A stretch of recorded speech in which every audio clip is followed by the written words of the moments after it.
Ayon sa City Environment and Parks Management Office, 90% ng mga kabahayan sa lungsod ay gumagamit ng septic tank. Ngunit, dagdag pa ng SEPMO, 50% ng mga kabahayan na gumagamit ng septic tank ay hindi accessible sa mga Poso Negro.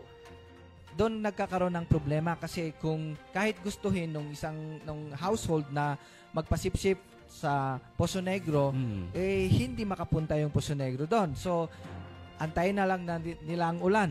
Ako, delikado. Mas Delikado ulan, yun, pag attorney. malakas ang ulan, tinatanggal nila. Tinatanggal yung yan. sinasama sa ulan. So discharge. Illegal discharge yon. So, kaya naman, para bigyang solusyon ng mga problemang ito at para maiwasan na rin ang mga nananamantala sa kalakasan ng ulan, plano ngayon ng lokal na pamahalaan na maiayos ang buong sewage system sa lungsod. Kabilang na ang pagpapatayo ng maliliit na sewage treatment plant sa mga barangay. Holistic na pagpapaayos ng ating planta, ng sanitation infrastructure.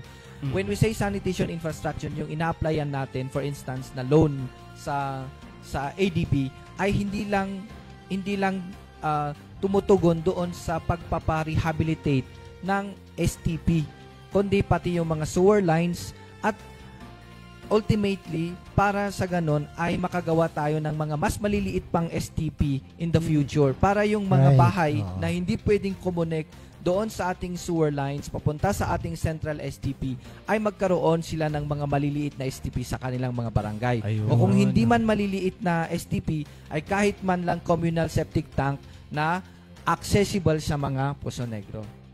Ngunit, bago pa man makapag-loan ang lokal na pamahalaan, kailangan muna maaprubahan ito ng sangguniang panlunsod.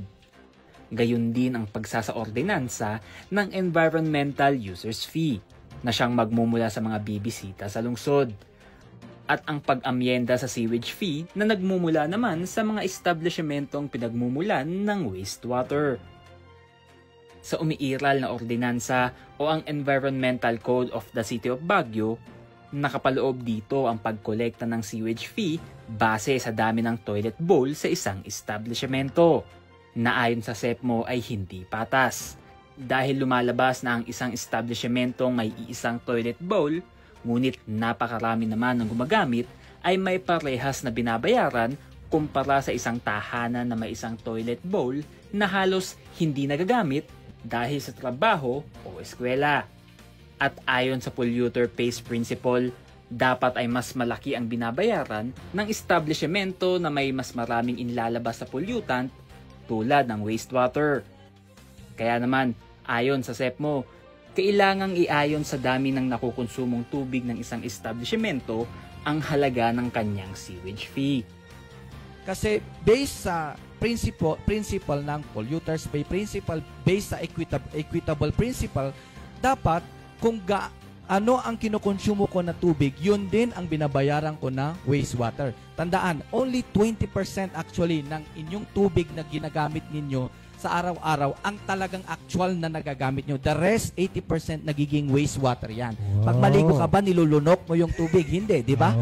Na pumupunta sa drain yan. So, ilan lang ang napupunta sa katawan mo, no? So, yun, ang sinasabi ngayon is that kolektahin natin ng tama via sa tulong ngayon ng ating local water district kasi sila ang mayroong na alam nila kung ano ang nakokonsumo mo na tubig.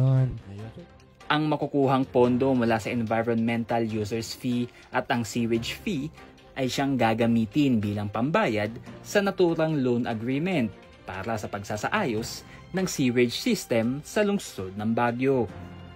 Conan Gulapa para sa PIO Baguio Balita.